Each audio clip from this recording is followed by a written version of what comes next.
नमो तस् भगवतो अरहतो सम्मा संबुद्धस्स।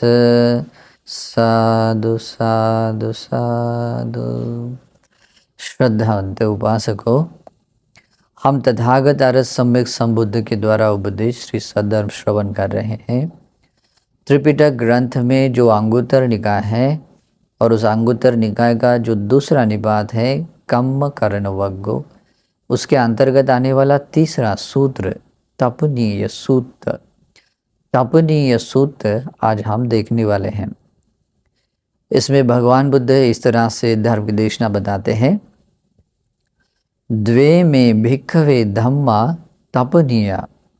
भिक्षुओं, दो धर्म ऐसे हैं, ये दो धर्म है जो व्यक्ति को बहुत पीड़ा देने के लिए, कष्ट देने के लिए वो कारण बनते हैं। कभी कभी बहुत पश्चाताप भी जागता है, बहुत बेचैनी होती है, पीड़ा यानी कि व्याकुलता हमें पैदा करने के लिए ये कारण बनते हैं। कतमे द्वे, वे दो कारण, वे दो धर्म कौन से हैं?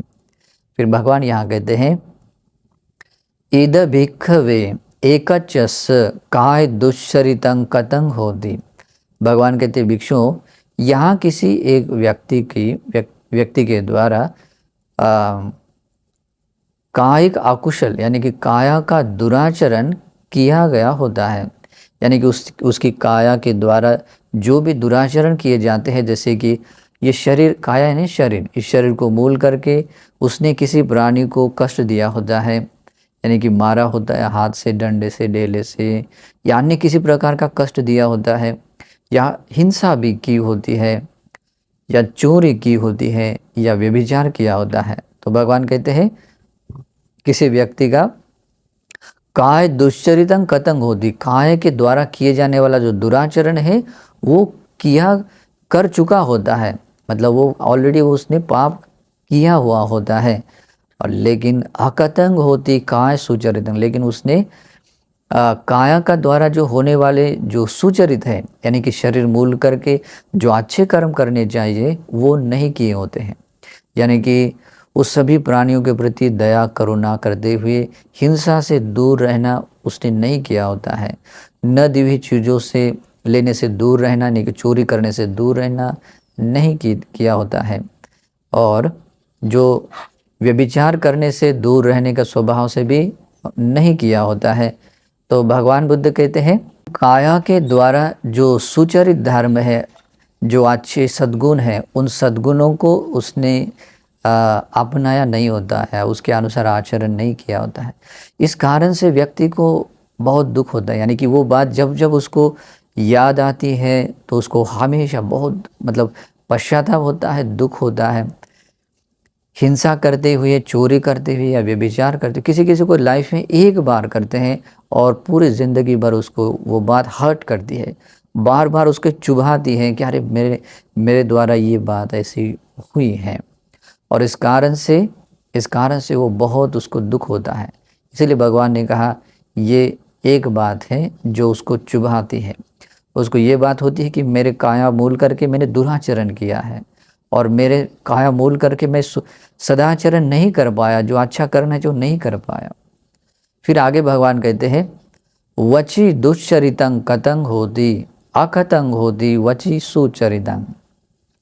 और उस व्यक्ति ने वची दुश्चरित यानी कि वाणी के द्वारा जो दुराचरण किया जाता है, यानी कि वाणी का जो अकुशल होता है, जैसे कि झूठ बोलना, चुगली करना, कटु वाणी यानी कठोर वाणी से किसी को बोलना और निरर्थक बोलना।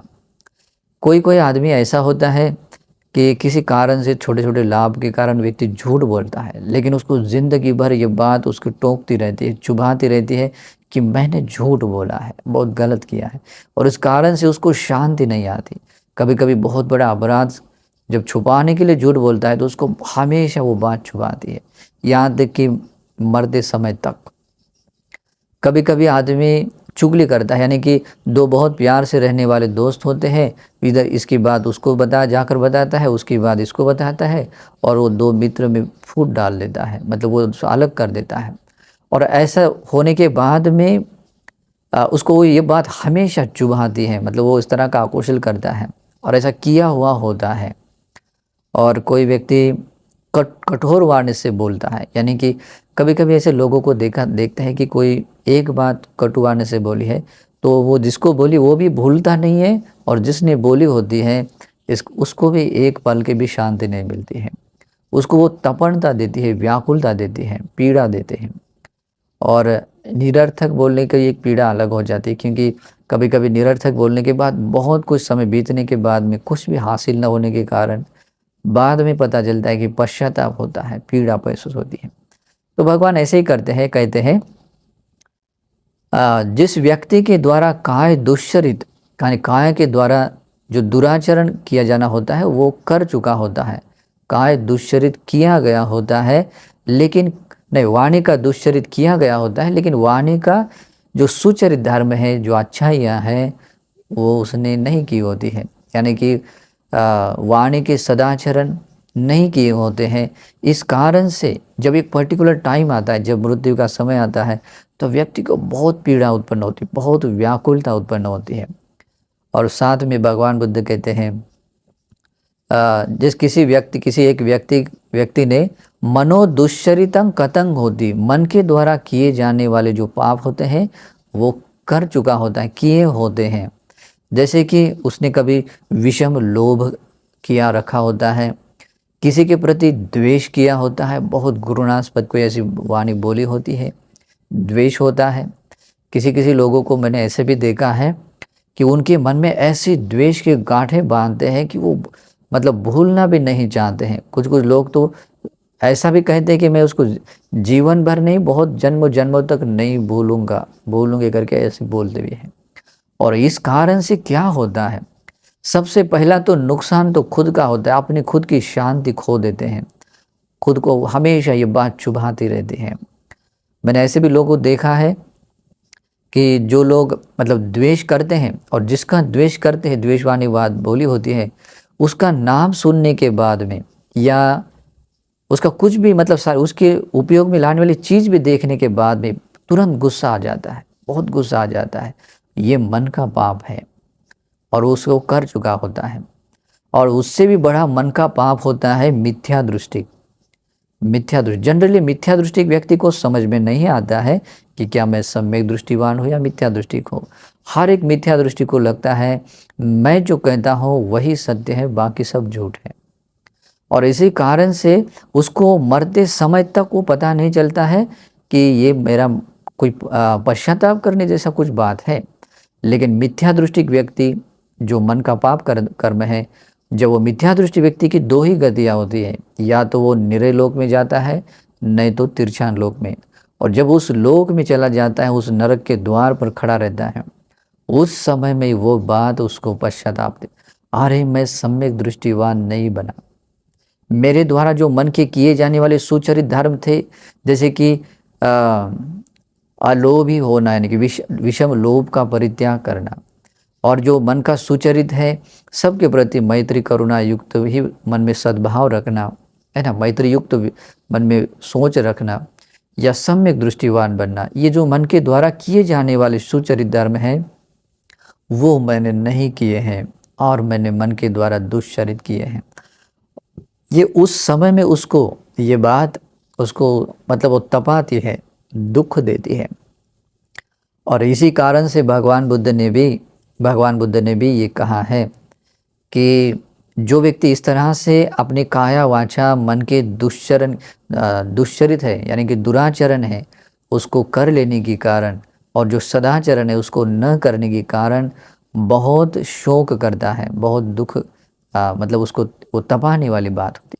और जो ऐसा कर लेता है, इसी कारण से भगवान कहते सो वह व्यक्ति काय दुश्चरितं में कतंती तपति, वो जब जब उसको याद दिलाती है, अरे मेरे काया के द्वारा जो किए जाने वाले पाप हैं या दुराचरण है वो मैंने किए हैं, और अकतंग में काय सुचरितंती तपति, और उसको याद आती है अरे मैंने काया के द्वारा किए जाने वाले जो सदाचरण है वो मैंने नहीं किए करके उसको बार बार ये बात चुभाती है, मतलब उसको दुख देती, व्याकुल बनाती है।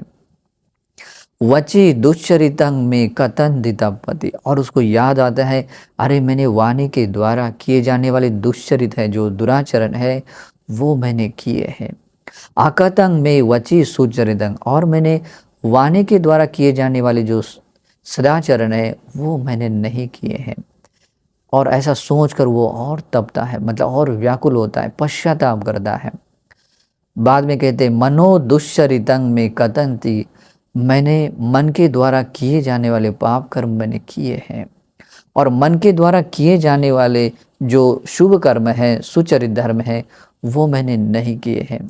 और ऐसा सोच सोच कर वो बहुत दुखी होता है, व्याकुल होता है। तो भगवान बुद्ध कहते हैं ये संसार का ये स्वभाव है। और यहाँ हम ऐसे देखते हैं, जो भी संसार में दुखों को महसूस करते हैं, इस तरह का पश्चाताप आदि की भावना से आहत होते हैं, तो इन्हीं कारणों के कारण भगवान यही दो कारण बताते हैं कि एक सुचरित जो काया वाचा मन के द्वारा जो सुचरित धर्म है, अच्छा धर्म है, शुद्ध आचरण है, वो नहीं किया होता है, यानी कि दुराचरण किया होता है, और उसने अच्छा आचरण नहीं किया होता है। इस कारण से वो बहुत हर्ट होता है, बहुत व्याकुल होता है। इसी कारण से भगवान ने अन्य उपदेशों में ये बताया है, इध तपति पेच तपति पापकारी उभयत तपति। जो पाप किया होता है, किया जाने वाला होता है, वो इस अपने प्रेजेंट लाइफ में, वर्तमान जीवन बहुत व्याकुल होता है, बहुत तपता है, शोक करता है। पेच तपति, अपना देह छोड़ने के बाद में भी वो मतलब बहुत व्याकुल होता है, दुख भोगता है। क्यों? क्योंकि पापकारी, उसने पाप किया होता है।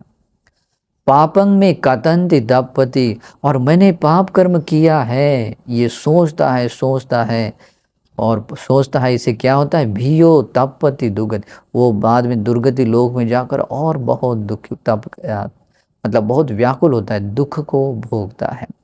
इस कारण से भगवान बुद्ध कहते हैं, इससे अगर बाहर आना है तो इसे बाहर आने का भी ये रास्ता भगवान ने बताया है, जो आर्य अष्टांगिक मार्ग है, जो व्यक्ति को सभी पापों से मुक्त होने के लिए, सभी कुशल धर्मों को अपने में बढ़ाने के लिए और परम निर्वाण तक जाने के लिए ये भगवान ने ये धर्म बताया है। इसीलिए इन धर्मों को सीखने के लिए प्रयास करना है। और इस प्रकार से भगवान कहते हैं, इमे खो भिक्खवे द्वे धम्मा तपनीया। भिक्षुओं, ये दो धर्म हैं जो व्यक्ति को तबाते हैं, बहुत दुख देते हैं, पश्चाताप देते हैं। इसको समझना है, और इससे बाहर आने के लिए जो भी बहुत सारे रास्ते भगवान ने बताए, उसमें से ये आर्य अष्टांगिक मार्ग है। लेकिन इन आर्य अष्टांगिक मार्ग के अनुसार प्रतिपादन करने के लिए इसके बारे में योनिस यथार्थ रूप से मनसिकार करना बहुत इम्पोर्टेंट है। योनिसो मनसिकार करना इम्पोर्टेंट है, और इसको योनिसो मनसिकार करने के लिए धर्म का श्रवण करना बहुत जरूरी है, और धर्म श्रवण करने के लिए कल्याण मित्र की संगति पाना बहुत जरूरी है।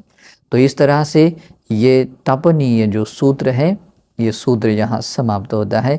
ये धर्म देशना भी आप लोगों को भी, जिन कारणों से हमारे जीवन में शोक आता है, दुख आता है, पश्चाताप आता है, उन कारणों को दूर करते हुए अपने जीवन को सुखी बनाने के लिए ये धर्म देशना आप सभी लोगों को प्रेरणादायी बने, सहायक बने, सद्भाव से आशीर्वाद करता हूँ। नमो बुद्धाय।